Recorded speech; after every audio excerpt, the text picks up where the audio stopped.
Ada kembali lagi dalam Breaking News Metro TV, masih bersama saya Zilvia Iskandar. Pemirsa, dalam sidang ketiga perselisihan hasil Pilpres yang digelar pada hari ini dan kemarin juga, Mahkamah Konstitusi Komisi Pemilihan Umum sebagai termohon menjawab gugatan-gugatan kubu Paslon 02. Begitu juga dengan TKN sebagai pihak terkait membantah berbagai tuduhan dari kubu Prabowo Sandi. Cek faktanya yang akan disampaikan oleh rekan saya Dade Salampesi dari Newsroom Metro TV. Silakan Dade. Ya, Zilvia dan pemirsa, poin cek fakta pertama untuk hari ini saya akan hadirkan kutipan pernyataan dari Komisioner KPU Hashim Asyari. Kita baca bersama. Di sini Komisioner KPU Hashim Asyari sempat mengatakan di gedung Mahkamah Konstitusi pada 14 Juni Jumat lalu, yaitu pemilu ini kan pemilu serentak. Pada hari yang sama, memilih presiden, anggota DPR, DPD, DPRD Provinsi, dan juga DPRD Kabupaten Kota. Pemilihnya juga sama. Kok yang diminta dibatalkan hanya Pilpres saja? Padahal pemilihnya sama. Daftarnya sama, dilakukan juga pada hari yang sama. Ini kata Hashim Asyari di MK pada hari Jumat lalu saat sidang perdana. Artinya kubu Prabowo Sandi dalam pemilu kali ini hanya mengakui legitimasi pemilu di tingkatan daerah, tapi tidak di tingkatan nasional. Bisa dikatakan yakin tidak ada kecurangan dalam pemilihan legislatif di daerah, tapi galau soal hasil pemilihan presiden di tingkat nasional. Secara umum KPU mempertanyakan dalil tim Prabowo Sandiaga soal dugaan kecurangan terstruktur, sistematis dan masif alias TSM ini, pemirsa. Hashim juga bilang kalau dianggap ada pelanggaran TSM yang arahnya ke KPU, saya agak bingung, kata Hashim, pelanggarannya di mana? Nah, dalam sidang kedua yang digelar kemarin masih di ruang sidang Mahkamah Konstitusi, KPU juga menyatakan kalau gugatan yang diajukan pihak 02 mengada-ngada dan menggiring opini publik, seakan-akan MK tidak dapat bersikap profesional dalam menangani kasus ini. Ini masih kata Komisi Pemilihan Umum, pemirsa.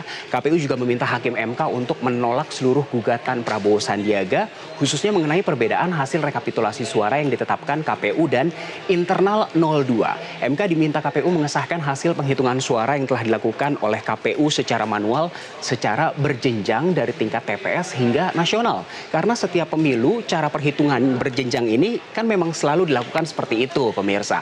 Kita lihat lagi fakta-fakta yang dijabarkan KPU sebagai termohon dalam sidang kedua yang digelar kemarin di MK, pemirsa. Poin pertama adalah ternyata KPU mengungkapkan tidak merasa jadi termohon. Ini sebenarnya sudah disampaikan KPU saat sidang perdana hari Jumat 14 Juni lalu dan kembali ditegaskan kemarin. Jadi waktu itu KPU bilang kami heran. Kata KPU, kenapa KPU bisa jadi termohon dalam PHPU ini? Salah alamatkah gugatan Prabowo Sandi kali ini, pemirsa? Dan poin kedua dari fakta-fakta yang disampaikan oleh KPU adalah dalil berkutat pada proses pemilu, bukan hasil pemilu. Jadi menurut Arief Budiman dari KPU, dalil-dalil, gugatan demi gugatan yang dibacakan kuasa hukum Prabowo Sandi pada hari Jumat sidang perdana lalu, saat sidang perdana hanya berkutat soal proses pemilu saja dan bukan mempersoalkan hasil pemilunya. Dan dalil gugatan Prabowo Sandi soal sengketa proses pemilu kebanyakan menitikberatkan pada perselisihan antara kubu Paslon 01 dengan kubu Paslon 02 sebenarnya. Jadi bukan tugas maupun fungsi kerja dari KPU. Bahkan sangkaan yang dialamatkan ke KPU tak sama sekali dibacakan.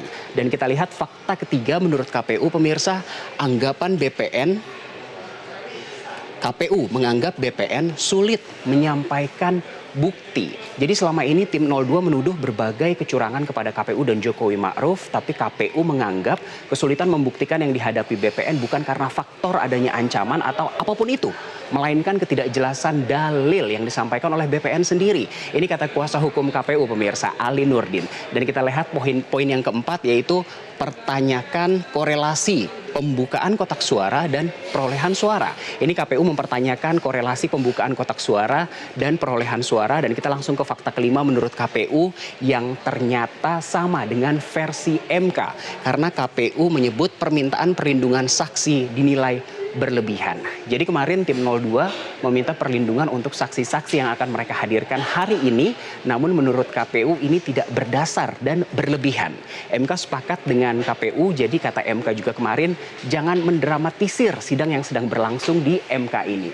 Dan sekarang kita lihat karena ternyata tim Kemenangan Nasional Jokowi Ma'ruf melalui ketua kuasa hukumnya Yusril Iza Mahendra menyebut BPN tidak mengerti pasal nih, kata Yusril.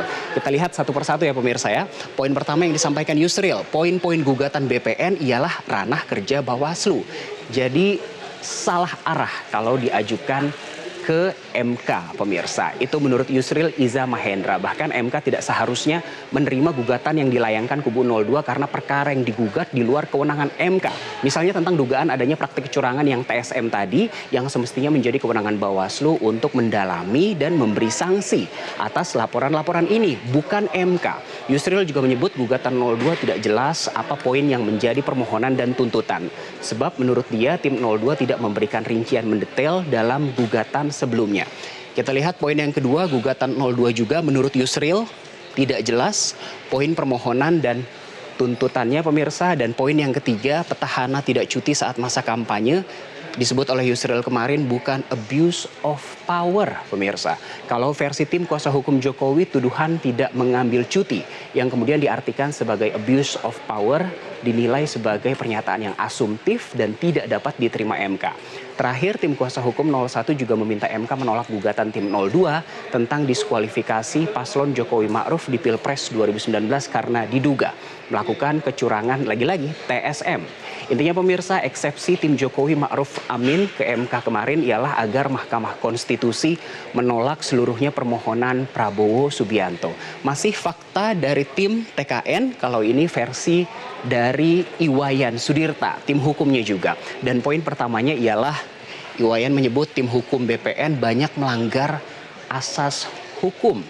BPN mencampur adukan kewenangan MK dan KPU menurut Iwayan Sudirta, bahkan keblinger juga sama tugas dan fungsi Bawaslu.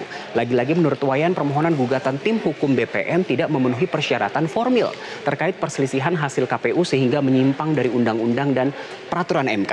Yang kedua, secara material penambahan permohonan yang dilakukan oleh tim BPN pada 10 Juni 2019 melanggar aturan hukum acara persidangan. Walaupun kubu Prabowo ngelesnya, berkas-berkas tambahan itu cuma lampiran kok. Tapi tetap saja ini dinilai sebagai tambahan kalau menurut TKN. Poin yang ketiga dari Iwayan Sudirta, tim hukum BPN keluar dari teori hukum umum bahwa makin ringkas gugatan makin baik. Sementara makin panjang makin sulit membuktikannya. Iwayan mengumpamakan langkah BPN Prabowo Sandi ini sama dengan mencari kuburan. Dikatakan oleh Iwayan kemarin di gedung MK, kalau orang jalanan bilang ini mencari mati. Karena dengan menyiapkan tali gantungan sendiri untuk menjerat lehernya. Permohonan yang panjang pasti sulit dikabulkan. Masih ada poin berikutnya dari Iwayan Sudirta yang juga disampaikan kemarin di MK saat sidang, pemirsa, yaitu poin yang keempat. Setiap persidangan, majelis hakim pasti selalu mempertimbangkan dasar hukum dan alat bukti, bukan semata pendapat pengacara. Dan poin yang kelima adalah tim hukum BPN jelas-jelas melanggar perintah hakim ketika sidang perdana pada Jumat 14 Juni. Sidang perdana. Kenapa? Karena saat itu hakim jelas-jelas meminta tim hukum BPN sebagai pemohon untuk membacakan pokok-pokok permohonan versi 24 Mei. Tetapi yang akhirnya dibacakan justru berbeda. Bayangkan pemirsa, kalau kata Wayan selama puluhan tahun karirnya belum ada perintah hakim dilanggar di depan hakim itu sendiri. Demikian cek fakta saya untuk hari ini. Saya mengutip Ketua Tim Hukum Jokowi Ma'ruf Yusril Iza Mahendra yang mengatakan bahwa tantangan terbesar yang dihadapi proses pemilu 2019 ini adalah fenomena politik pasca kebenaran atau post-truth politics yang menguat beberapa tahun terakhir ini. Kita ingin segera move on dari kegelapan zaman hoax dan post-truth yang secara perlahan menancapkan narasi kebencian dalam sendi-sendi kehidupan sosial, kata Yusril Iza Mahendra. Saya kembalikan ke Zilvia. Baik, terima kasih rekan Dade Salampesi atas fact check mengenai poin-poin yang terdapat pada sidang kedua sengketa hasil Pilpres 2019.